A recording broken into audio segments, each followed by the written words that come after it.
प्रसिद्ध सूत जी कौन थे? यदि आपने हिंदू धर्म के किसी भी धर्मग्रंथ या व्रत कथाओं को पढ़ा है तो आपके सामने पौराणिक सूत जी का नाम अवश्य आया होगा। कारण ये है कि सूत जी कदाचित हिंदू धर्म के सबसे प्रसिद्ध वक्ता हैं। कारण ये कि पुराणों की कथा का प्रसार जिस स्तर पर उन्होंने किया है वैसा किसी और ने नहीं किया। किंतु ये सूत जी वास्तव में हैं कौन? तो आइए जानते हैं सूत जी के बारे में। पर कहानी आरंभ करने से पहले आपसे अनुरोध है कि कहानी को पूरा सुनें और लाइक और शेयर जरूर करें और चैनल को सब्सक्राइब कर लें। सूत जी का वास्तविक नाम रोमहर्षण था। उन्हें लोमहर्षण भी कहते हैं। उनका रोमहर्षण नाम इसीलिए पड़ा क्योंकि उनका सत्संग पाकर श्रोताओं का रोम रोमहर्ष से भर जाता था। उन्हें सूत जी इसीलिए कहते हैं क्योंकि वे सूत समुदाय से थे। उनकी माता ब्राह्मणी और पिता क्षत्रिय थे, जिस कारण वे सूत के रूप में जन्मे। हालांकि पुराणों की एक अन्य कथा के अनुसार उनका जन्म यज्ञ की अग्नि से हुआ था। एक बार सम्राट पृथु ने एक महान यज्ञ का आयोजन किया जिसके अंत में सभी देवताओं को हविष्य दिया जा रहा था। ब्राह्मणों ने भूल से देवराज इंद्र को अर्पित किए जाने वाले सोमरस में देवगुरु बृहस्पति के हविष्य का अंश मिला दिया। जब उस हविष्य को अग्नि में डाला गया तो उसी से रोमहर्षण की उत्पत्ति हुई। चूंकि उनका जन्म इंद्र क्षत्रिय गुण और बृहस्पति ब्राह्मण गुण के मेल से हुआ था, इसलिए उन्हें सूत माना गया।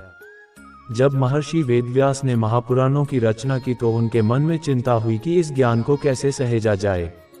उनके कई शिष्य थे किंतु कोई भी उन सभी 18 पुराणों को संपूर्ण रूप से आत्मसात नहीं कर पाए। जब सूत जी किशोरावस्था में पहुंचे तो एक योग्य गुरु की खोज करते हुए महर्षि वेदव्यास के पास पहुंचे। आज ये माना जाता है कि सूत कुल के व्यक्ति को वेदाभ्यास का अधिकार नहीं था। ये बिल्कुल गलत है, क्योंकि महर्षि वेदव्यास ने रोमहर्षण को अपने शिष्य के रूप में स्वीकार कर लिया। उनके आश्रम में सूत जी की विशेष रूप से वेदव्यास के एक अन्य शिष्य शौनक ऋषि से घनिष्ठ मित्रता हो गई। ये दोनों महर्षि व्यास के सर्वश्रेष्ठ शिष्यों में से एक माने जाते हैं। रोमहर्षण ने अपनी प्रतिभा से व्यास रचित सभी 18 महापुराणों को कंठस्थ कर लिया। ये देखकर व्यास मुनि बड़े प्रसन्न हुए और उन्होंने रोमहर्षण से उस अथाह ज्ञान का प्रसार करने को कहा। तत्पश्चात रोमहर्षण ने अपने गुरु महर्षि व्यास से अपने पुत्र उग्रश्रवा को उनका शिष्य बनाने का अनुरोध किया। उग्रश्रवा अपने पिता के समान ही तेजस्वी थे, जिसे देखकर व्यास जी ने उन्हें भी अपना शिष्य बना लिया। रोमहर्षण सभी वेद पुराणों का अध्ययन तो कर ही चुके थे, वे और अधिक ज्ञान प्राप्त करने के लिए परमपिता ब्रह्मा की तपस्या की। ब्रह्मदेव ने प्रसन्न होकर उन्हें अलौकिक ज्ञान से परिपूर्ण कर दिया। रोमहर्षण ने उनसे पूछा कि मुझे अपने गुरु से सभी पुराणों का ज्ञान प्राप्त हुआ है और आपने भी मुझे अलौकिक ज्ञान प्रदान किया है। अब मैं किस प्रकार इस ज्ञान का प्रसार करूं? इस पर ब्रह्मदेव ने उन्हें एक दिव्य चक्र दिया और कहा कि इसे चलाओ और जिस स्थान पर ये रुक जाए वही अपना आश्रम स्थापित कर इस ज्ञान का प्रसार करो। ब्रह्मा जी की आज्ञा पाकर रोमहर्षण ने उस चक्र को चलाया और वो जाकर नैमिषारण्य नामक स्थान पर रुक गया, जो 88,000 तपस्वियों का स्थल था। इसी स्थल पर भगवान विष्णु ने निमिष मतलब आंख झपकने में लगने वाला समय भर में सहस्त्रों दैत्यों का संहार कर दिया था। इसी कारण उस प्रदेश का नाम नैमिषारण्य पड़ा। उसी पवित्र तीर्थ में रोमहर्ष ने अपना आश्रम स्थापित किया और प्रतिदिन सत्संग करने लगे। कहा जाता है कि उनकी कथा कहने की शैली इतनी रोचक थी कि मनुष्य तो मनुष्य, जीव जंतु भी उसे सुनने के लिए वहां आ जाते थे। उसी स्थान पर वे सूत जी के नाम से प्रसिद्ध हुए। उधर उनके पुत्र उग्रश्रवा भी महर्षि व्यास से शिक्षा लेकर पारंगत हो गए। उन्होंने अपने पिता से भी अधिक शीघ्रता से समस्त पुराणों का अध्ययन कर लिया और वे अपने पिता की भांति ही उस ज्ञान का प्रसार करने लगे। एक बार नैमिषारण्य के सभी 88,000 ऋषियों ने महर्षि व्यास से ये अनुरोध किया कि वे उन्हें सभी महापुराणों की संपूर्ण कथाओं से अवगत कराएं। ये सुनकर महर्षि व्यास ने कहा कि इसके लिए आपको मेरी क्या आवश्यकता है? नैमिषारण्य में मेरे शिष्य रोमहर्षण हैं जो इन सभी कथाओं को सुना सकते हैं। आप सभी उन्हें व्यास पद पर आसीन कर पुराणों का ज्ञान प्राप्त करें। इस पर ऋषियों ने पूछा कि एक सूत को व्यास पद पर कैसे बिठाया जा सकता है।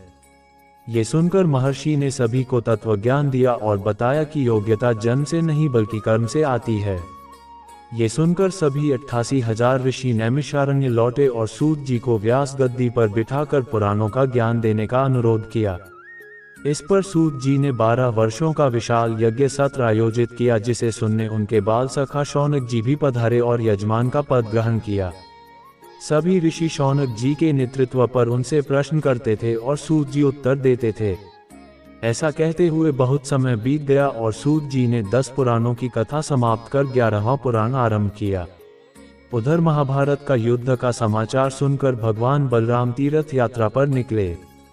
घूमते हुए वे नैमिषारण्य पहुंचे, जहां सूत जी का यज्ञ सत्र चल रहा था। जैसे ही सभी ऋषियों ने बलराम जी को देखा तो सभी अपने स्थान पर खड़े होकर उनका अभिवादन करने लगे और उन्हें आसन दिया। किंतु सूत जी व्यास गद्दी पर बैठे होने के कारण ईश्वर के अतिरिक्त किसी और के सम्मान में खड़े नहीं सकते थे। उन्होंने बलराम के आने पर थोड़ी देर के लिए कथा को भी विश्राम दिया। जब बलराम ने ये देखा तो उन्हें बड़ा क्रोध आया। उन्होंने सोचा कि इतने बड़े बड़े महर्षियों ने यहाँ मेरा स्वागत किया, किंतु सूत कुल में जन्मे इस व्यक्ति ने मेरा अपमान किया। यही सोचकर उन्होंने बैठे बैठे ही एक घास को मंत्र सिद्ध कर सूत जी पर चलाया, जिससे उनका मस्तक धड़ से अलग हो गया। इस प्रकार सूत जी का वध होते देखकर सारी सभा त्राही त्राही कर उठी। भयानक कोलाहल मच गया। सभी ऋषि शौनक जी के नेतृत्व में बलराम के पास पहुंचे और उनसे कहा कि आपने ये क्या किया।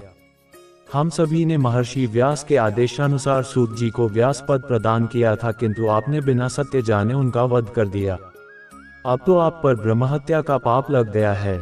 उससे अधिक हानि हमारी हुई, क्योंकि सूत जी ने अभी तक पुराणों की कथा संपूर्ण नहीं की थी। अब ये ज्ञान सदा के लिए लुप्त हो जाएगा।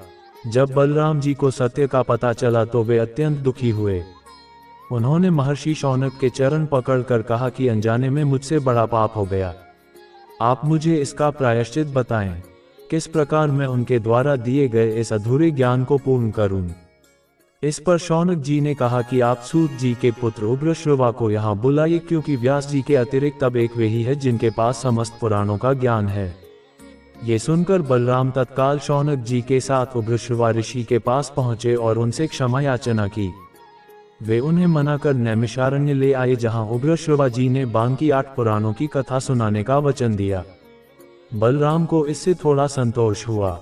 उन्होंने पुनः प्रायश्चित के लिए निकलने से पहले सभी ऋषियों से पूछा कि मुझे बताइए कि मैं प्रायश्चित के लिए निकलने से पहले आपका और क्या हित करूं। तब सभी ऋषियों ने कहा कि हे बलराम, इस वन में बलवल नामक एक असुर है जो इलवल का पुत्र है। वो सदैव हमारे यज्ञ में विघ्न डालता है और यज्ञ कुंड में अपशिष्ट पदार्थ डाल देता है। कृपया उससे हमारी रक्षा करें।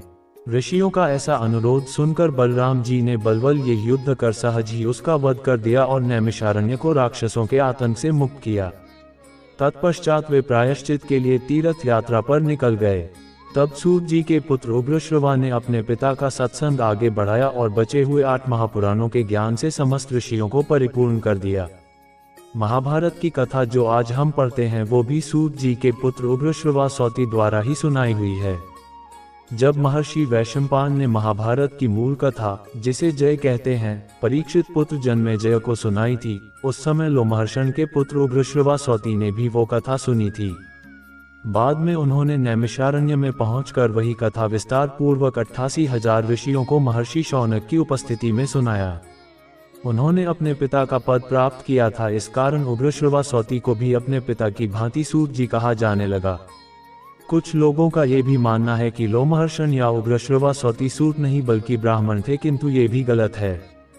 हालांकि कुछ पुराणों में लोमहर्षण को अग्नि से उत्पन्न अवश्य माना गया है, किंतु वास्तव में वे सूत ही थे। महाभारत में अनेकों स्थानों पर उनके पुत्र उग्रश्रवा सौती को सूत नंदन कहकर संबोधित किया गया है। वैसे भी सूत एक सम्मानित पद ही था, इसीलिए इसे अन्यथा के रूप में नहीं देखना चाहिए। समान पद होने के कारण ही जनमानस में ये संदेह फैला है कि वास्तविक सूत जी कौन है। कुछ लोग लोमहर्षण को सूत जी मानते हैं तो कुछ लोग उग्रश्रवा सौती को।